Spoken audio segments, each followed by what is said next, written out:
खुदावंद पर तवक्कल रखना उम्रा पर भरोसा रखने से बेहतर है। यीशु मसीह के बाबरकत और जलाली नाम में आप सबों को सलाम।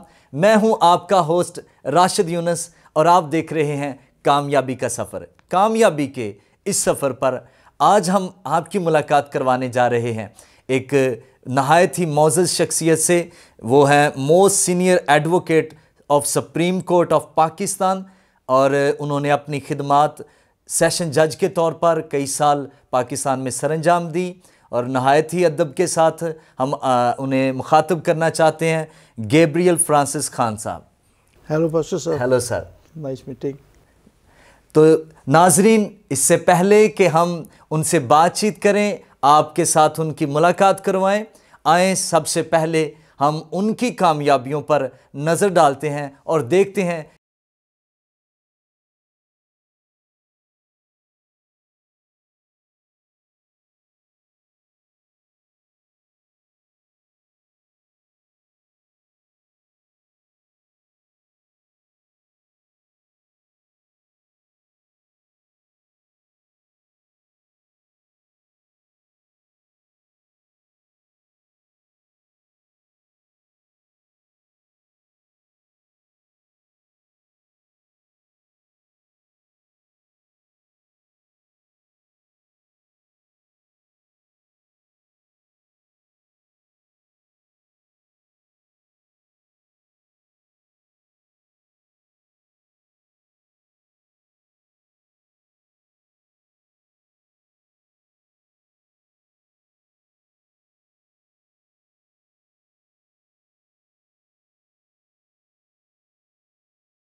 बंदा की ज़िंदगी में किस कदर कामयाबियों को लेकर आया। तो आए इन कामयाबियों को जानने के लिए हम आपकी मुलाकात करवाने जा रहे हैं जनाब गैब्रियल फ्रांसिस साहब से। जी सर, कैसे हैं आप? ठीक, बस आप ठीक हैं। मैं बहुत शुक्रगुजार हूँ कि आप तशरीफ़ लाएँ, आपने मुझे मौका दिया बात करने का। इज़्ज़त माब बिशप पौलुस मसीह का शुक्रगुजार हूँ और गुड शेपर्ड टेलीविज़न का और उनकी सारी टीम का शुक्रगुजार हूँ। जी जी, थैंक यू सो मच। हम भी आपके शुक्रगुजार हैं कि आपने हमें टाइम दिया। बात करना चाहते हैं कि इतना कुछ खुदा ने आपकी ज़िंदगी में किया, ये सफ़र आपने कब और कैसे शुरू किया? पास्टर साहब, मैंने इब्तदाई तौर पे ये इस प्रोफेशन को ज्वाइन करने से पहले मैंने अपनी अमली ज़िंदगी का आगाज़ जो था वो किया बतौर एक कंपनी में, फ्यूजी कलर पाकिस्तान लेबॉर्ट्रीज़। उसमें मैं सेल्स में था और फिर मैं सेल्स इंचार्ज यहाँ पे पिंडी में था और उसके बाद मेरी ट्रांसफ़र हुई कराची। फिर वहाँ से मैंने छोड़ दिया। फिर मैंने एक दीगर कंपनी है, ग्रुप ऑफ कंपनीज़ है, वालजिज़ ग्रुप ऑफ कंपनीज़, वहाँ पे मैंने एडमिन ऑफिसर के तौर पे 4 माह काम किया और उसके बाद फिर मैंने प्रोफेशन जो है ये ज्वाइन किया। 85 में मैंने लॉ पास किया था और 85 में? यस, 85 में मैंने लॉ पास किया था और उसके बाद 86 से मैं ऑनवर्ड फिर मैं प्रैक्टिस में हूँ और उसमें मैं सुप्रीम कोर्ट का अभी वकील हूँ 2002 से।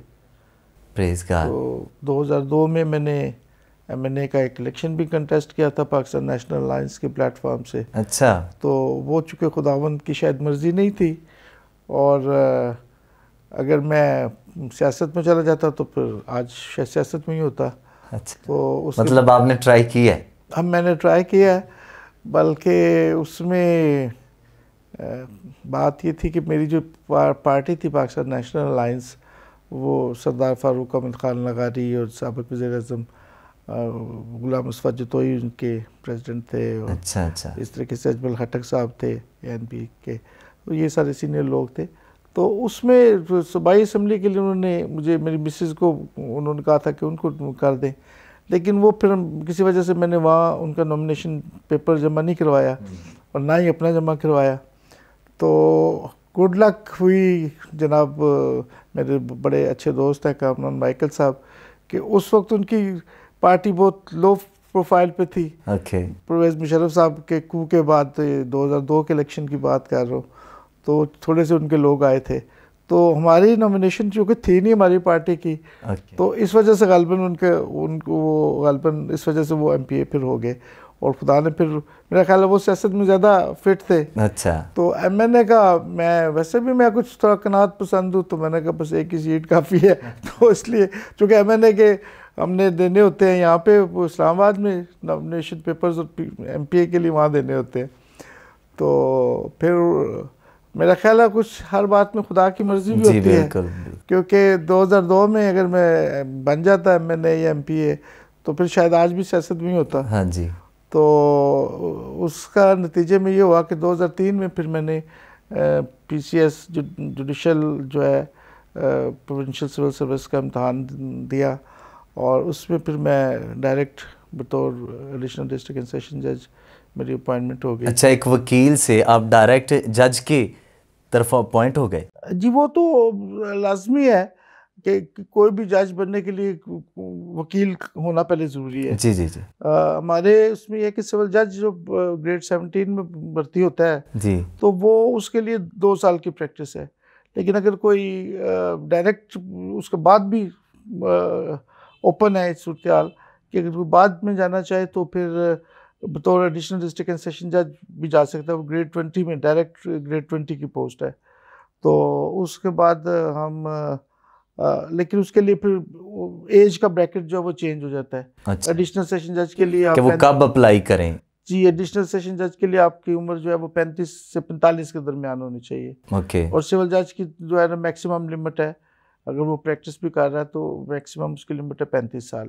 अच्छा। तो मैं सेकंड ब्रैकेट में था, तो उसमें मैंने फिर काफ़ी साल मैंने काम किए मुख्तलिफ स्टेशन पे, मुझे खुदावंद ने मौका दिया बतौर जज की, बतौर सेशन जज। के। हाँ जी, और खुदावंद की शुक्र है। और उसके बाद फिर अभी मैं दोबारा से अपनी सेकंड फेज़ में, वकालत की सेकंड फेज़ में मैं काम कर रहा हूँ। Praise God. 2002 में मैं सुप्रीम कोर्ट का वकील भी मेरी हो गई थी एनरोलमेंट, और उसके बाद से फिर अभी 20-22 साल हो गए मुझे सुप्रीम कोर्ट के वकील के तौर पे भी। Praise God. तो यहाँ तक मतलब आने के लिए मैं ये सोच रहा था कि जब आप ये बता रहे हैं तो क्या ये आसान है? ऐसा नहीं लगता कि शायद यहाँ तक आने के लिए किसी बड़ी सिफारिश की ज़रूरत हो, या शायद बहुत ज़्यादा पैसे लगेंगे? तो क्या आपकी ज़िंदगी में भी ऐसा हुआ? नहीं, सिफारिश तो नहीं, एक तो आपका एम होना चाहिए, और इत्तेफाक की बात है कि मेरा शुरू से एम ये था कि मैंने वकील बनना है। प्रेज़ इस गॉड। जिंदगी में मेरा मकसद मतलब यही मैंने सोचा इसके था। ताल्लुक से आपने तो सीखा? फिर मैंने वो बन भी गया, और बाकी ये है कि ज़ाहिर है कि मेहनत के बगैर तो कोई चीज़ भी मुमकिन नहीं ना। प्रेज़ ये गॉड। तो बुनियादी नुक्ता है। जी बिल्कुल। तो अगर आप मेहनत नहीं करते तो फिर आप कहीं भी नहीं कामयाब हो सकते, चाहे वो आपकी कोई भी फील्ड हो। कोई भी फील्ड हो, सच में। जी नाजरीन, आपने ये देखा है, और आप मोस्टली आप लोगों से सुनते हैं कि शायद उन्हें बड़ी पोस्ट के लिए बड़ी सिफारिश की, शायद ज़्यादा पैसे की ज़रूरत हो, लेकिन हर दफ़ा ऐसा नहीं है। अगर आप मेहनत करते हैं, आप एक इम्तिहान है, अगर उसको आप पास करते हैं, जैसे कि सर बता रहे हैं कि वो एक इम्तिहान पास करके और वो डायरेक्ट जज के ओहदे पर फायज हो गए, तो यकीनन आप भी अपनी कामयाबियों से, आप उन मेहनतों से उन कामयाबियों तक पहुंच सकते हैं जिन जिन कामयाबियों के दिल के अंदर अरमान हैं। तो सर आप अपनी फैमिली के बारे में बताएं कि आपने। जी, मेरी फैमिली जो हम 7 बहन भाई हैं। मैं चौथे नंबर पे था, 3 मुझसे बड़े और 3 मुझसे छोटे। एक मेरे बड़े भाई बैंकर थे और एक टीचर थे। बाकी मेरी हमशेरगान जो है वो सारी टीचिंग के प्रोफेशन से तल्लुक़ रखती। तो माँ बाप भी पहले से ही तालीम याफ्ता हाँ थे? जी, वालदा तो नहीं थी लेकिन वाले साहब थे। और जहाँ तक मेरी अपनी फैमिली का ताल्लुक़ है, मेरी मिसेज़ भी बाय प्रोफेशन टीचर है, और उसके अलावा 2 बेटे हैं मेरे, और एक ने हर्टफोर्डशायर यूनिवर्सिटी लंदन से मास्टर्स किया है, और प्रेज़ गॉड। दूसरा भी A लेवल में ओ लेवल उसने किया हुआ है और ए लेवल में खुदावंद की तारीफ, खुदावंद की तारीफ। देखिए, ना सिर्फ आपको खुदा ने कामयाब किया, आपकी नस्ल भी कामयाब है।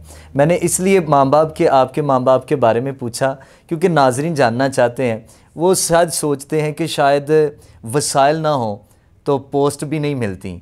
तो क्या ऐसा है कि माँ बाप के पास पहले इतना असर रसूख था तो इसलिए आप इस जगह पर आ गए?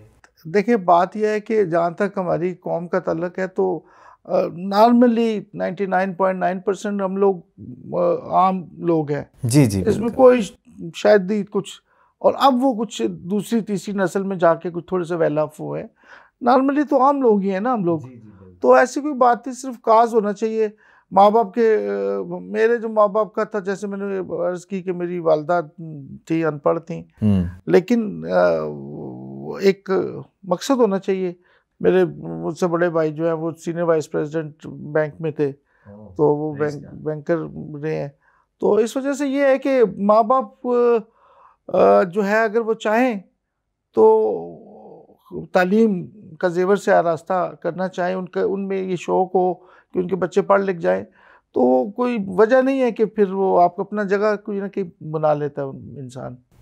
यकीनन यकीनन ये बात सच है, क्योंकि अगर माँ बाप कोशिश करें, अगर वो इस बात को लेकर बैठ जाएंगे कि शायद कोई वसाइल नहीं है, शायद असर रसूख नहीं है, हमारी सिफारिश नहीं है, तो कई दफ़ा बहुत सारे लोग अपने बच्चों को आला तालीम की तरफ नहीं लेके जाते। देखिए, बात यह है ना, जैसे सिफारिश की बात आपने 2-3 बार कही है, तो अब जैसे मैंने कंपटीशन के एग्ज़ाम में जो है हमारा एग्ज़ाम PCS जुडिशल इसको कहते हैं, प्रोविंशियल सिविल सर्विस जुडिशल, तो इसमें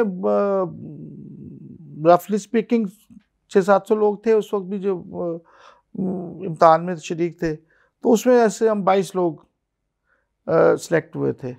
तो यकीनन आपने फिर जो भी किसी भी इम्तहान में जाना है तो उसमें आपको ज़ाहिर है कि अपनी मेहनत करके तैयारी करके फिर आप जाएं और फिर खुदावंद के ऊपर भरोसा रखें, और अगर खुदावंद चाहता है तो फिर सारी रुकावटें दूर हो जाती हैं। ये इसमें आपका शायद इतना कमाल नहीं होता। और मैं समझता हूँ मेरी जो थोड़ी बहुत कामयाबी है उसमें एक तो मेरे माँ बाप का बड़ा उसमें हाथ है कि, और उसके अलावा फिर खुदावंद की मेहरबानी है, वरना मैं किस काबिल हूँ। और यकीनन खुदावंद ने ही सरफराजी अगर नाज़रीन, सरफराजी ना मशरक से आती है ना मगरब से आती है, बल्कि खुदावंद की तरफ से आती जी है। Praise God. तो ये बात ज़बरदस्त आपने की। नाज़रीन, ये बात सच है कि माँ बाप ही कामयाबी के पीछे हैं। अगर आज भी जो माँ बाप सुन रहे हैं, अगर वो अपने बच्चों के लिए मेहनत कर रहे हैं, तो आप उम्मीद रखें, भरोसा रखें खुदा पर, जो आपके बच्चों को आपको कामयाब करने पर कादर है। तो सर, आप हमें बताएं, आप ये जो कामयाबी के सफ़र पर आज भी गामज़न हैं, ना सिर्फ आप इस लेवल तक गए और आज भी आप प्रैक्टिस में हैं, सुप्रीम कोर्ट ऑफ पाकिस्तान के अंदर आप मसीही मोस्ट सीनियर, जो मसीही बतौर एक मसीही होते हुए अकेले शख्स हैं जो पेशावर से शायद पिंडी तक का एरिया है, लाहौर तक प्रेज़ गॉड, प्रेज़ गॉड। तो देखें, एक खुदा ने इस एरिया के अंदर पूरा एक बड़ा रीजन है जिसमें से खुदा ने सिर्फ आपको चुना है और इस जगह पर रखा है। और ना सिर्फ आप कामयाबी के सफ़र पर हैं बल्कि आपके बच्चे भी। तो ये ज़बरदस्त बात है और हमारे नाज़रीन के लिए ये यकीनन बरकत का बायस है। तो मैं आपसे ये पूछना चाहता हूँ, इस सफ़र पर, कोई भी सफ़र हो तो मुश्किलात तो हैं, तो क्या आपको भी कभी ऐसी मुश्किलात का सामना करना पड़ा जब आपको लगा हो कि मुझे यार ये छोड़ देना चाहिए? नहीं, बात यह है कि मुश्किलात तो हर एक की ज़िंदगी में आती हैं, उसकी नोयत फ़र्क होती है। बिल्कुल ठीक है ना। अगर मौत ना होती हाँ तो फिर जीने का भी कोई मज़ा नहीं था। वाह जी वाह। ठीक है ना। तो मतलब ये तस्वीर के दो रुख तो है, बिल्कुल, वो हर जगह पे है। बिल्कुल। तो इस वजह से मुश्किलात भी होती हैं, और ख़ासकर जब हम अपनी कम्युनिटी की तरफ देखते हैं तो चूँकि वकालत ऐसी चीज़ है कि जो आपकी बेस होनी चाहिए ना, जिससे अगर आपने प्राइवेट वकालत करनी है ओके, तो फिर उसमें तो आपके सोर्स होनी चाहिए। अब आपकी बुनियादी सोर्स तो आपके लोग हैं ना। ओके। और वो अगर आप पे एतमाद करेंगे तो फिर आप आगे अपना चलेंगे। और अनफॉर्चुनेटली हमारे लोग बाज़ दफ़ा ये सोचते हैं कि पता नहीं ये लोग आके हमारा काम कर सकते हैं नहीं कर सकते। तो मुश्किलात तो बड़ा हर शोबे में होती हैं, लेकिन उसमें आपने उन मुश्किलात पे काबू पाकर ही आगे बढ़ना होता है। और मेरा नहीं ख्याल कि मुझे तो कभी भी ऐसा नहीं महसूस हुआ कि कोई मुश्किलात हुई हैं। बतौर जज भी मैंने बड़े अच्छे तरीके से काम किया। और जब आपको अपने प्रोफेशन में, जो भी आपका प्रोफेशन, अगर कमांड हासिल है तो फिर आपके लिए कोई प्रॉब्लम नहीं है। तो जब मेरी पहली पोस्टिंग हुई मियाँ वाली में, मुश्किल की बात आपने कही, जी जी जरूर आप शेयर करें हमारे साथ। जब मेरी पहली पोस्टिंग थी मियाँ वाली में, तो डिस्ट्रिक्ट बार एसोसिएशन ने जब वेलकम के तौर पे बुलाते हैं हमारे, तो उसमें वो मेरा जब तारुफ पेश किया गया तो उसमें उन्होंने कहा कि ये सुप्रीम कोर्ट के वकील भी हैं। तो I was at that time I was also supreme court का वकील, चूँकि 2002 में मैं सुप्रीम कोर्ट का वकील था, 2003 में मैं बतौर जज बना। तो उस वक्त पूरे मियाँ वाली ज़िले में एक सुप्रीम कोर्ट के वकील थे जो कि 4 दिन लाहौर में बैठते थे और जुम्मा हफ्ता सिर्फ वहाँ पे काम करते। मियाँ वाली में एक वकील थे पूरे रीजन में, और दूसरे मतलब मैं तो जज था। तो खुदा का शुक्र है कि फिर वो लोग आके यही कहते थे, वकला साहबान जो मेरे सामने पेश होते थे कि सर आप बेहतर जानते हैं तो अच्छा केसेस, तो वो मतलब लॉ के हवाले से आप बेहतर जानते हैं हमसे। तो ये खुदा का शुक्र है कि मुझे कभी ऐसा प्रॉब्लम नहीं हुआ किसी भी जगह पे। लॉ पे भी मुझे थोड़ा बहुत ये तरी किसी कमांड तो किसी को भी नहीं होती, लेकिन यह है कि आप जब सीखते हैं तो अगर आप पास्टर है, यू आर पास्टर, तो अगर आप जितना ज़्यादा मुताला करते हैं बाइबल का, जितनी दफ़ा आप उसको पढ़ते हैं तो आप नई जाते सामने आती हैं। जी बिल्कुल। इसी लॉ भी इसी ऐसे ही है, जैसे भी आप जितनी दफ़ा उसको देखेंगे, अपने आप को रिफ्रेश रखेंगे, तो वो आपको कामयाबी होगी। आपको नाकामी की तो कोई बात नहीं है। जब आपका काज ठीक है और आप अपने सही लाइन ऑफ एक्शन पे जा रहे हैं तो फिर देयर इज़ नो प्रॉब्लम। जी सर, हमें पता चला है कि आपको शायरी के साथ भी कोई दिलचस्पी है, आपको शौक है। बस वो तो कभी मूड हो तो, आई एम नॉट रेगुलर शायर, बस कभी कभार बस कभी कोई आमद आ जाए तो फिर आमद तो कोई ऐसा शेर हमारे साथ शेयर करें। अभी मतलब कोरोना का अभी भी चल रहा है, तो कोरोना जब बड़ा पीक पे था तो उस वक्त गज़ल लिखी। फिर एक बाद में जब गज़ल लिखी, इसका जो है ना अपना जो मास्क जो लगाते हैं तो इसको इंडिया में उर्दू कॉन्फ्रेंस वालों ने, उन्होंने कॉन्फ्रेंस मुनक्किद की, तो उन्होंने कहा कि इसका क्या लफ्ज़ होगा। यानी पहले ये उर्दू की डिक्शनरी में फ़ॉरेन लफ्ज़ था। अच्छा, तो इसको फिर उन्होंने ये तय किया वहाँ प्रोफेसर वगैरह जो उस कॉन्फ्रेंस में थे कि इसको मास्क को कहेंगे गिलाफ, जैसे तकिया गुलाफ होता है, गिलाफे लबो रुखसार। तो जब ये खबर मैंने जब पढ़ी तो मुझे फ़ौरन ही एक आमद आ गई। तो ये आमद की बात होती है ना, तो फ़ौरन मुझे आमद आई, जिसमें मैंने एक गज़ल उस पर एक से सुनाता हूँ अंतरा। चले एक शेर हमें ज़रूर सुनाएं। हाँ, तो उसमें ये कि जी, और अब ये बड़े खूबसूरत ये फेस मास्क जी बिल्कुल, काफ़ी लगाती हैं, हर कलर में आ गए। तो उसमें था कि जी, और खूबसूरत हो गए तुम गिलाफे लबो रुखसार से, और ज़िंदगी की उम्र बढ़ गई गिलाफे लबो रुखसार से। वाह जी वाह। कहते हैं कि ज़िंदगी बढ़ जाएगी, आप एहतियात करेंगे। क्योंकि आप कोरोना के दिनों में सारे अपने अपने घर में थे, तो आप फिर ये सोचते रहे, लिखते रहे। हाँ जी। तो जो पहली गज़ल मैंने कोरोना पर लिखी थी, उसका भी एक शेर मैं सुनाता हूँ कि हर कोई एहतियात करता था कि किसी से मिलना है, नहीं मिलना, हाथ में लाना है। जी बिल्कुल। तो बड़ा, तो उसमें मैंने लिखा था कि जी, आए हो सब बुलाकर मोहब्बत की खूबियाँ, ओके, आए हो सब बुलाकर मोहब्बत की खूबियाँ, कब दूर कर सकोगे मोहब्बत में दूरियाँ। तो फिर वो उसमें एक और शेर एक उसको सुनाता हूँ कि वो सरे राह मुलाकात हो गई, तो वो फिर अब घबरा गया और परेशान हो गया कि अब मैं कैसे मिलूं।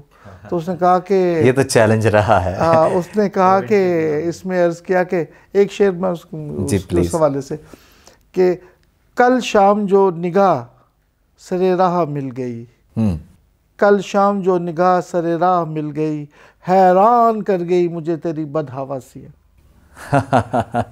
कि बदहवास हो गए कि कैसे मिले, बगल गिर होके मिले या हाथ मिलाए या ना मिलाए। तो उसमें था कि कल शाम जो निगाह सरे राह मिल गई, रास्ते में मुलाकात होगी, कल शाम जो निगाह सरे राह मिल गई, हैरान कर गई मुझे तेरी बदहवासियाँ। वाह जी वाह। तो सर, चूँकि गुड शेपर्ड टेलीविज़न को लोग देख रहे हैं, मसीह चैनल भी है, तो क्या मसीही ईमान में भी आपने कुछ लिखा? जी, इसमें भी कभी कभी कुछ लिखता हूँ।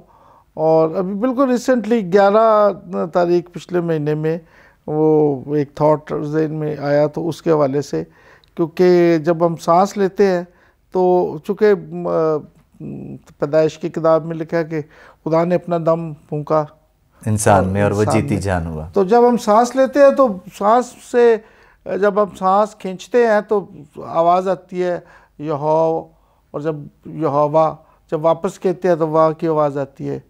या तो इस हवाले से फिर मैंने इसको एक वो 2 शेर मैं आपको सुनाता हूँ जी ज़रूर। कि मेरे इस ज़हन में ये जो आया एक बात के, तो एक तो ये कि अब हमारा ईमान है, पौलुस रसूल ने जैसे कहा कि, और कि हमारा ईमान है कि हम खुदा की अक्ल है। अब हमें खुदा को किसी तरफ देखने की ज़रूरत नहीं है, हमें किबला रुख होने की ज़रूरत नहीं है, वो खुदा तुम्हारे दिल में रहता है। तो इस पे मैं अगर इजाज़त दे तो 2 शेर इस पे। तो जैसे आपने कहा कोई मजहबी हवाले से, तो थोड़ा बहुत मैं है, आई एम कमिटेड क्रिश्चियन। और आपको एक बड़े मज़े की बात बताता हूँ आपको, कि जब मेरा इंटरव्यू, ये मैं उन सुनने वाले अपने बच्चों के लिए जो है उनके लिए भी ये एक बताना चाहूँगा कि जब मेरा इंटरव्यू था,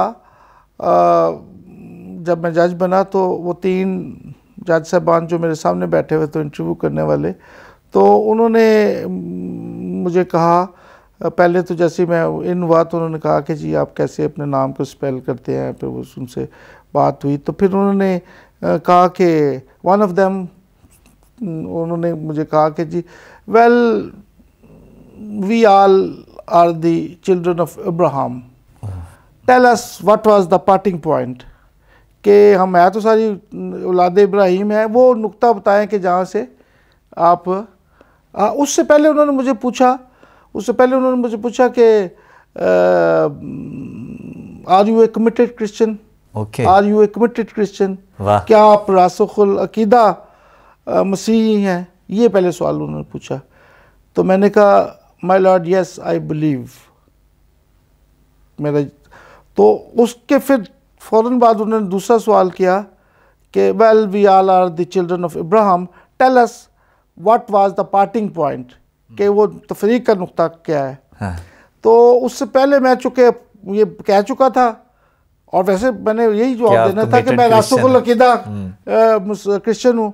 तो फिर मैंने अपने अकीदे के मुताबिक बताया कि what was the parting point, वो हमारा उनके साथ जुदाई का नुक्ता वो क्या है। एंड दे एडमिटेड कि भी जो भी मैंने कहा वो मैंने उसके मुताबिक कहा। आपने अपने अकीदे को पेश तो किया। ये जो नए बच्चे जो CSS वगैरह करते हैं या करने का इरादा रखते हैं, तो उनके लिए भी है कि इस किस्म के सवालात बाज़ दफ़ा इंटरव्यू में आ जाते हैं जो आप एक्सपेक्ट नहीं कर रहे होते, और जो कि ये आपको दफतन वो आता है चीज़, और इंटरव्यू में तो आपको दफतन ऐसी चीज़ पूछी जाती है, तो उसका फिर आपने कॉन्फिडेंस के साथ, एतमाद के साथ, और ये मेरा ख्याल है कि ये कहना कि जी मैं तो लिबरल क्रिश्चियन हूँ, बाज़ लोग कहते हैं when you are Christian you are Christian, इधर वे या आप है या आप नहीं है। हाँ जी, दरम्यान का तो कोई मसीहत में कोई दो राय नहीं है, बीच वाली पतली गली नहीं है, पतली गली हाँ जी, या आप मसीह के हैं या फिर आप मसीह के नहीं हैं। जैसे कलाम में भी पास्टर साहब जैसे कलाम में भी आया कि नीम दिल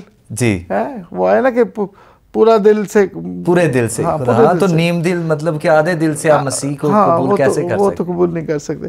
तो वो आपने कहा कि कोई अपना इस हवाले से, मैं अभी रिसेंटली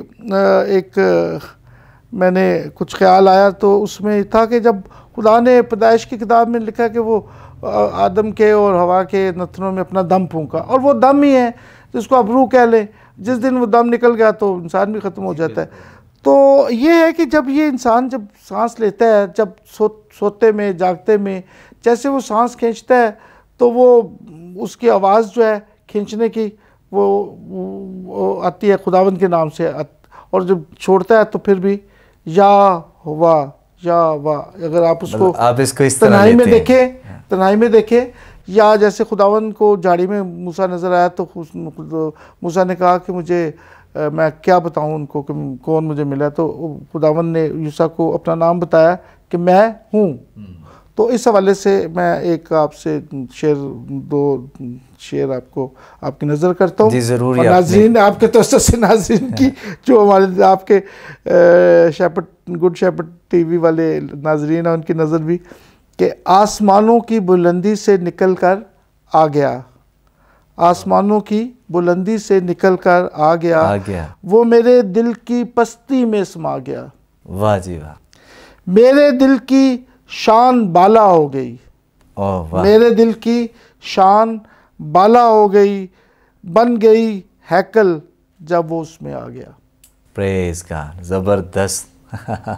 कोनों मकां से कर दिया मुझको आज़ाद, कोनों मकां से कर दिया मुझको आज़ाद, वो जो मैं हूँ, वो जो मैं हूँ मेरी हर सांस में समा गया। वाह जी वाह जी वाह, ज़बरदस्त। खुदावंद आपको बरकत दे।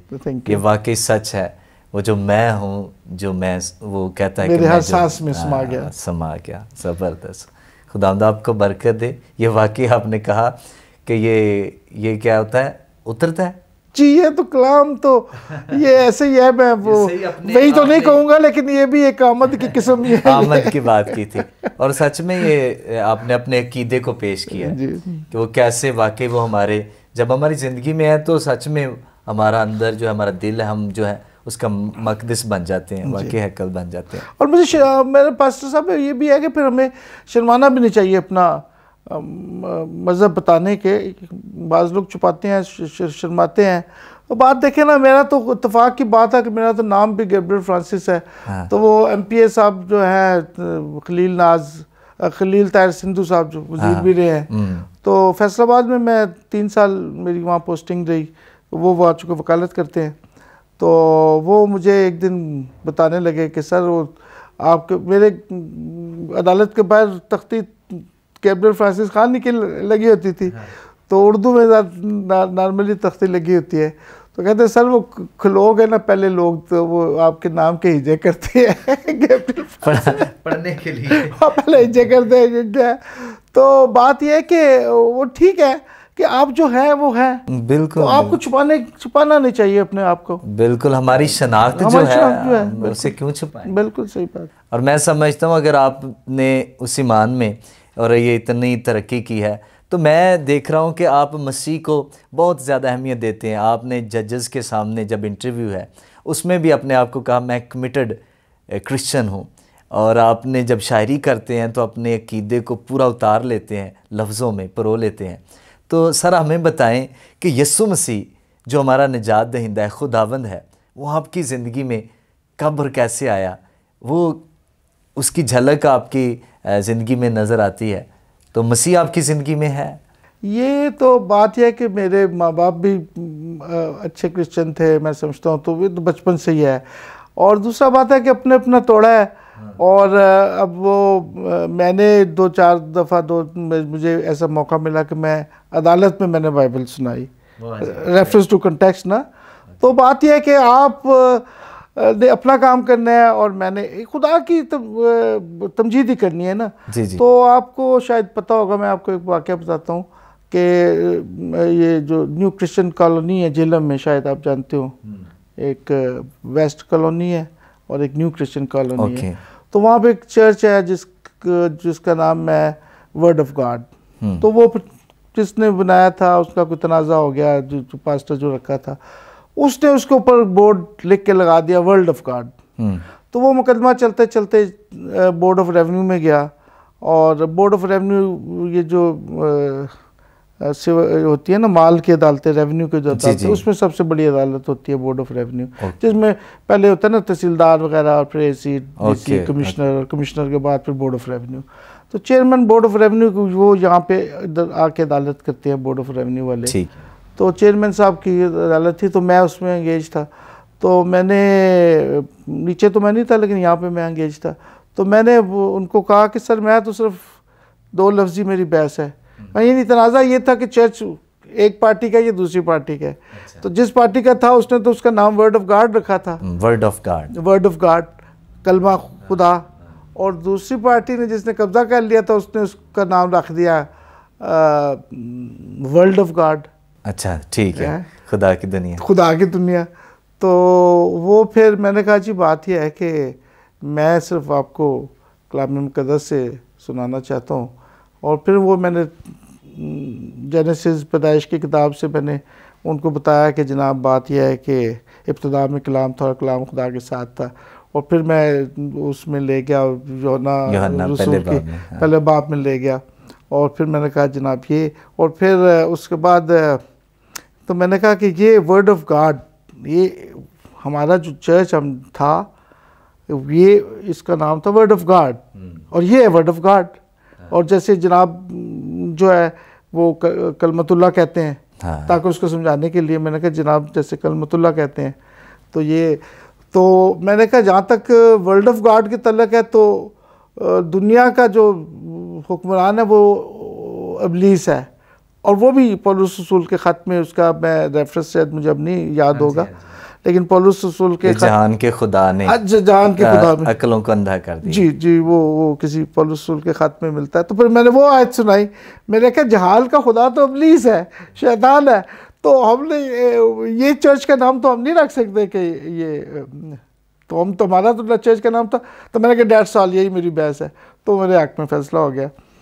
तो नीचे उनसे था। इसी तरह एक दफ़ा वो कोई तनाज़ा, उसका शादी का मामला था, तो वो जो मेरे डिस्ट्रिक्ट एंड सेशन जज थे यहाँ पे, तो वो बारिश थे, बाद में हाई कोर्ट के जज बने, काफ़ी लंबी छोटी। तो उस वक्त मैं काफ़ी यंग था।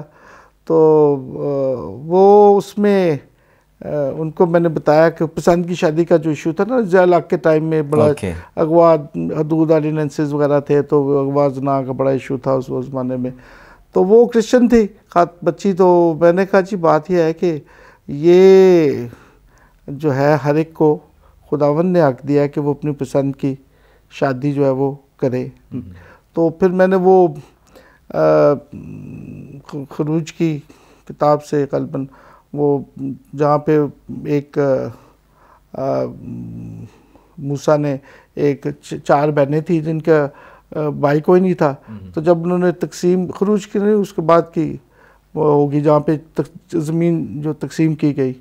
तो उन्होंने कहा कि जी हमारे भाई, हमारे वालिद का नाम तो ख़त्म हो जाएगा, तो उनकी जगह हमें तो आप अलाट करें ज़मीन। जब ज़मीन की तकसीम हुई तो मूसा ने कहा कि जी ठीक है, आप इस तरह करें कि मूसा ने खुदावंद से पूछा, तो खुदावंद ने कहा कि ठीक है, उनके बाप की जो ज़मीन है वो उनके दी जाए, ठीक है। और उनको ये कहा मूसा ने कि तुम अपने कबीले से अपनी पसंद की शादी जो है वो कर लो, यानी वो बहनें जो हैं अपने कबीले से ये अपने पसंद की शादी कर लें, ठीक है। और ताकि ये मकसद ये था कि वो कबीलों में जो बंटवारा हुआ था ज़मीन का, तो वो ताकि किसी दूसरे कबीले में वो जगह ना चली जाए ना। तो इसलिए ये सिर्फ कदगन थी कि जो अपने कबीले में से कोई अपनी पसंद की शादी कर ले।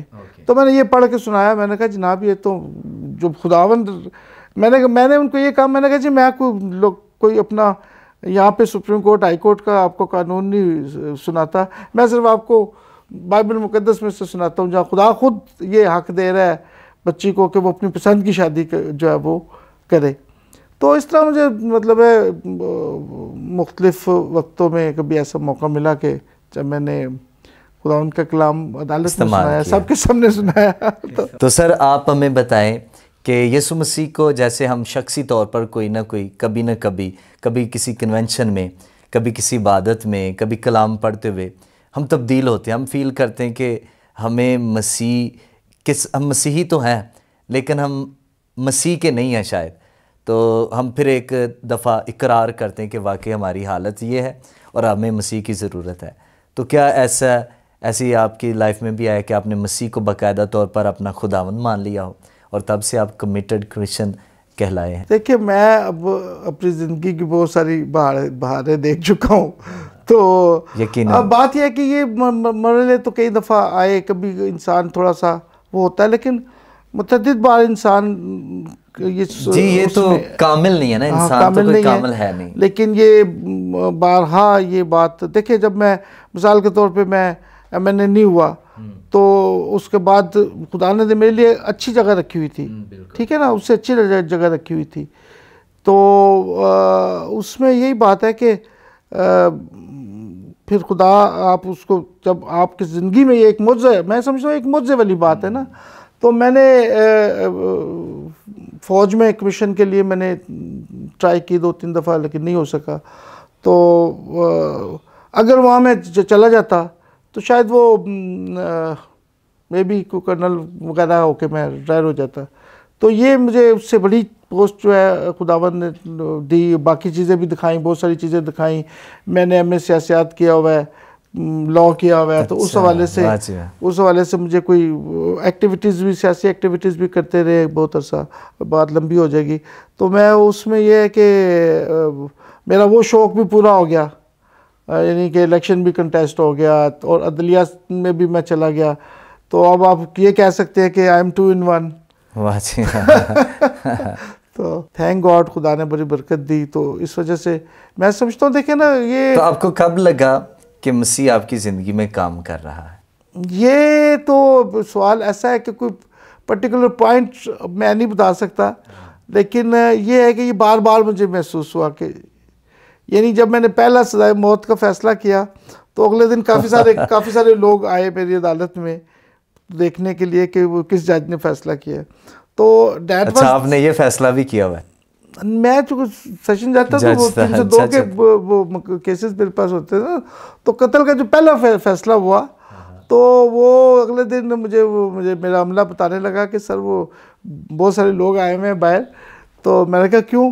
कहते सर वो देखने आया कि यार वो जज साहब ने बड़ा ऐसे फैसला किया कि जैसे वो वहाँ पे मौके पे मौजूद थे। तो वो कुछ केस ऐसे था कि किसी नौजवान को कत्ल करके तो कोई जो होता है ना अंधा कुआं जो ख़त्म हुआ होता है, तो उसमें किसी को फेंक दिया। तो वो काफ़ी दिनों बाद उसकी डेड बॉडी मिली और फिर वो कोई गवाह भी नहीं था, फिर इस किस्म का ब्लाइंड मर्डर था। तो वो जब हुआ तो बड़ा अच्छा लोगों ने उसको अप्रिशिएट किया। तो मतलब ये है कि खुदा तो आपकी ज़िंदगी में, मैं समझता हूँ मेरी ज़िंदगी में तो खुदा ने बार बार मुझे बताया कि वो मेरे साथ है। Praise God. हाँ, और मैं समझता हूँ कि अभी तक उसका हाथ है कि आप अभी तक भी उसमें चल रहे हैं और आपकी फैमिली, आपका ख़ानदान उसमें महफूज है। तो सर आखिरी बातों की तरफ हम जा रहे हैं, तो आप ज़रूर बताएंगे कि आपके नज़दीक इस कामयाबी के सफ़र के प्रोग्राम में आप बताएं कि आपके नज़दीक कामयाबी क्या है? कामयाबी तो एक बड़ी वाइडर टर्म आपने इस्तेमाल किया ना, कामयाबी क्या है। अब मुख्तलिफ लोगों की नज़र में जी मुख्तलिफ लोगों की राय हम भी लेना चाहते हैं। कामयाबी हो सकती है, आप एक तो अपने तौर पर बता सकते हैं। मैं तो ये समझता हूँ, देखिए बात यह है कि जहाँ पे आप जिस भी प्रोफेशन में रहें, पहले तो आप अगर आप if you are a student तो आप उसमें अपनी पूरी तवज्जो उसमें दें। अगर आप किसी कारोबार में हैं, काम में हैं, तो आप पूरी तवज्जो से काम करें, ठीक है, पूरी दिलजमई से काम करें। और उस्तादों के उस्ताद अरिस्टोटल ने कहा था कि जब आप किसी चीज़ में, जब तक आप उस चीज़ में दिलचस्पी नहीं लेते तो फिर वो आपको मुश्किल लगती है। तो जब आप उस पर दिलचस्पी लेते हैं तो फिर कोई चीज़ आपके लिए मुश्किल नहीं है। ठीक है, क्या बात। तो मेहनत करनी चाहिए। और दूसरा ये है कि कोशिश करनी चाहिए कि आपकी ज़िंदगी से खुदावंद का ज़ाहिर हो। देखिए, तुम दुनिया के नमक हो, तुम दुनिया के नूर हो, तो वो इसी तरह ज़ाहिर हो सकता है, आपकी ज़िंदगी से ज़ाहिर हो सकता है।